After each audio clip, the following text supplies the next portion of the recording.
Hello there. Welcome to another tutorial in Maya. And in this one, what we're going to do is revisit some old techniques or some techniques from previous videos that we've done. And I'm going to add a little bit more to it. So here I've created a sphere.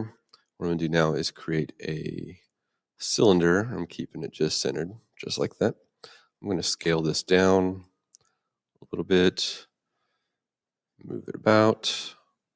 Scale it down until I get the look I want. I'm going for this kind of cartoony looking bomb. You know what that looks like? It has like the fuse coming out of it right now. It kind of looks like an ornament. Which, hey, this could actually work for something like that as well. Um, Actually, that would be really easy to do. Maybe I'll do one on ornaments. Um, so, um, yeah. So let's take a look here. And all right, so I've got the main part of the bomb. I've got this part where the fuse would come out of, correct? Now let's get into creating a shape that will come out of the top of this, or a line that will come out of the top of this that would resemble a fuse, right? So let's go into a side or front view, and let's go to the front, for instance, and let's take a look at what we got. So I've got this cylinder that's embedded here with this with the shape or with the sphere, and let's look at creating a line here. So I'm going to go into modeling, and I'm using curved surfaces right here, and I'm going to choose this line tool. So I'm going to start right here, and it's like a Bezier tool. It's a Bezier curved line, and so I'm going to kind of create some curve to it, so it's just not just one straight point coming up. So I'll add some curve to it like this, something like that. All right. Now, that looks a little more interesting than just one little straight up line. So let's look at it from a different angle. From the side, it just looks like a straight line, because when you're creating something from a front plane, it's only going to create it on one axis. So what I can do is, let's get out of this and let's join the perspective view and take a look from above. Yep, it's just straight. It's curved along this way because that's the front view. But I can adjust that and manipulate that line by selecting it. Oops. And right click and holding down and going to Control Vertex. And now I have these different points. These are vertexes that I can manipulate. And so let's take a look at that. Oops, left it.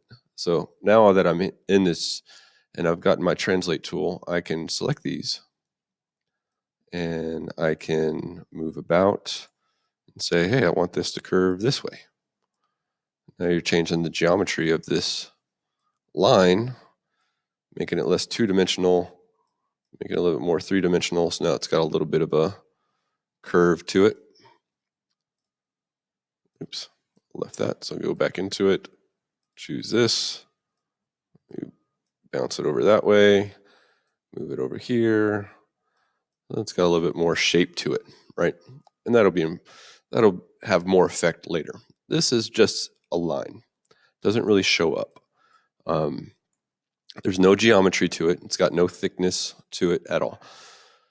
So what we want to do is add some thickness to it, because a fuse would have some geometry added to it.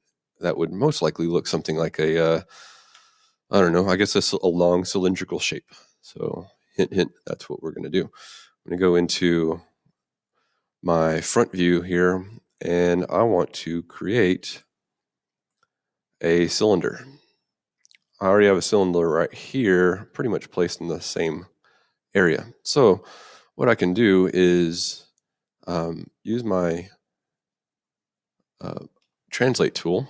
I'm going to hold Shift as I move this, and see how it says clone.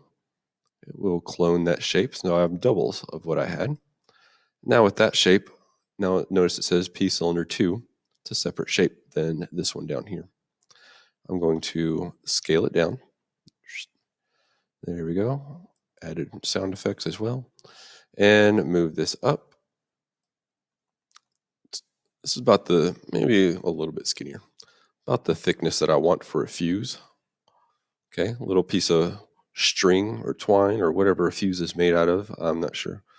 I'm not Wile E. Coyote, and I'm not in the bomb making business. But I'm going to rotate it so that it this line will kind of meet up with it perpendicular to the face. So that's pretty much well placed. Looks pretty good. I will adjust this one more way, and that I'm going to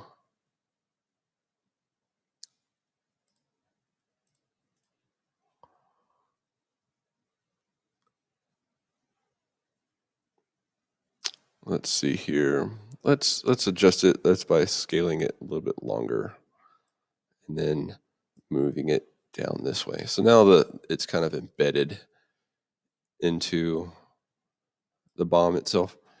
And so now I have a shape here, the cylinder that I want to use, and I'm going to move into my perspective view again so I can take a gander at what it looks like here. And what I want to do with that shape is get a good view from this side, and I want to go into face mode. So I'm right mouse button holding down and on that object and going to face. What I want to do is select all of it. Now it's can't really see very much, so I'm going to switch over to this wireframe mode. Now I see that I have the whole thing selected, but I only want the front face of it selected. So I'm going to shift click, drag over everything else. And when you double select something, it deselects.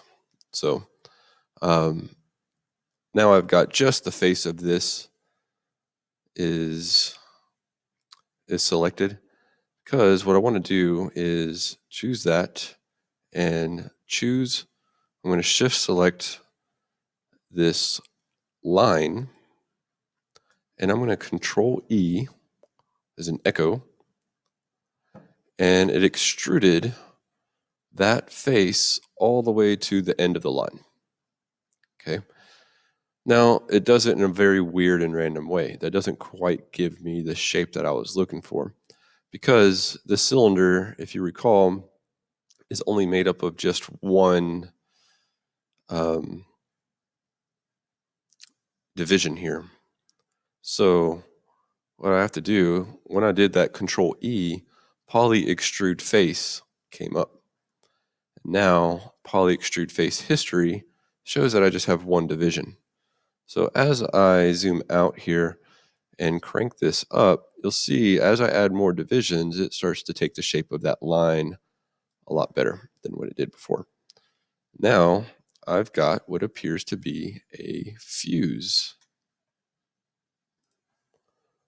So let's get out of this mode here, take it to object mode. Got my P cylinder there. Got my curved line is still in there. So that's still part of the geometry, and that's all good. That's fine.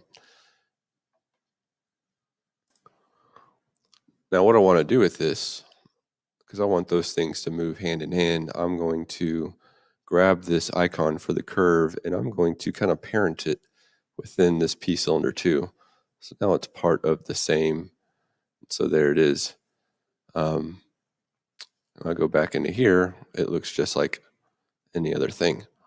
So now I've got all of these objects together. This I want to be separate, but I do want these objects to be together, the cylinder here and this. So if you remember how to do that, how we did that before, I'm going to choose the object that I want to be like the parent object, and I'm going to shift, select this, and I'm going to go to Mesh, Boolean, and union, and now it's 1. This, however, is still separate. So we will make adjustments to this further on down the line for some new effects. But there we have Boolean objects, we have cloning objects, and we also have extruding along a line or spline, whichever you want to call it. And there you have it. That's all for today, and we'll see you next time.